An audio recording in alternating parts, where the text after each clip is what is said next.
আম দিয়ে তৈরি সবথেকে মজার আর সুন্দর রেসিপি বলতে আমি এইটাকেই বুঝি।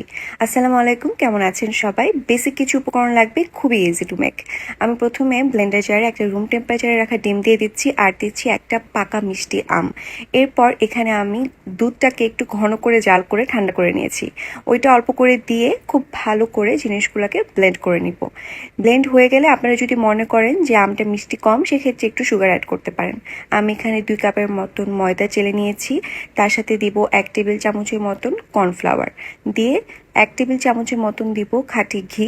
এটা অপশনাল, চাইলে আপনারা বাটার ইউজ করতে পারেন, বাট ঘি দিলে ফ্লেভার ভালো আসবে। 1 চিমটি লবণ দিয়ে সবগুলো উপকরণ খুব ভালোভাবে মিশাতে থাকবো আর অল্প অল্প করে দুধ অ্যাড করতে থাকবো। দেখেন কনসিস্টেন্সিটা ঠিক এরকম হবে, বেশি ঘনও না আবার পাতলাও না। ঠিক আমি যেরকম দেখাচ্ছি এরকম। আমের কালারটা যদি আপনাদের ফ্যাকাশে থাকে, সেক্ষেত্রে অল্প একটু হলুদ কালার অ্যাড করতে পারেন।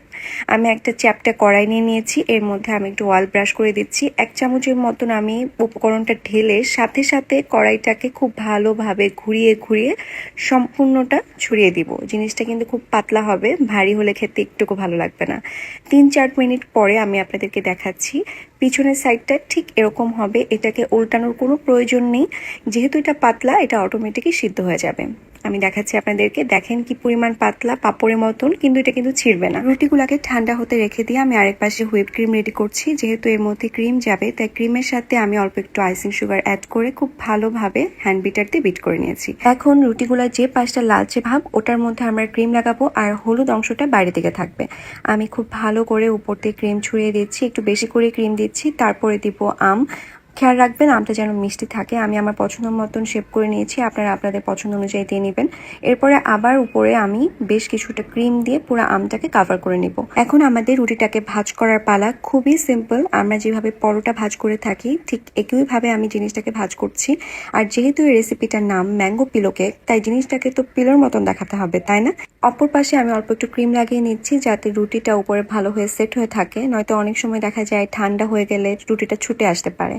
দেখেন একদম পিলোর মতন দেখা যাচ্ছে। সেম একইভাবে আমি সবগুলা রুটিকে এরকম পিলো বানিয়ে নিয়েছি। আপনারা চাইলে আপনাদের পছন্দ মতন শেপ অনুযায়ী বানাতে পারেন, বাট এইটা বানাতে বেশ ইজি লেগেছে আমার কাছে, তাই আমি এইভাবেই করেছি।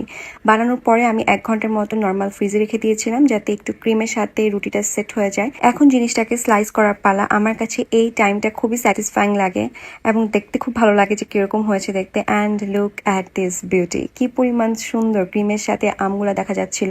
আর এইটা আমার ফার্স্ট ট্রাই ছিল এবং ফার্স্ট অ্যাটেম্প যে এত ভালো হবে, আলহামদুলিল্লাহ আমি খুবই স্যাটিসফাই। প্রত্যেকটাকে খুব সুন্দর করে স্লাইস করে নিচ্ছি এবং একটা প্লেটে সার্ভ করার পরে তো আমি ওর চেহারা দেখে আসলে প্রেমে পড়ে গেছি যে খাবারের আইটেম এত সুন্দর হতে পারে। এটা ঠান্ডা ঠান্ডা খেতে খুবই মজা, একবার খেলে এটা আপনাদের মুখে লেগে থাকবে। তাই আমি বলবো সবাই একবার হলেও বানাবেন এবং কমেন্ট করে জানাবেন আপনাদের কেমন লেগেছে। ভিডিওটি ভালো লেগে থাকলে সবাই লাইক কমেন্ট দিয়ে পাশে থাকবেন। ভালো থাকবেন, ধন্যবাদ।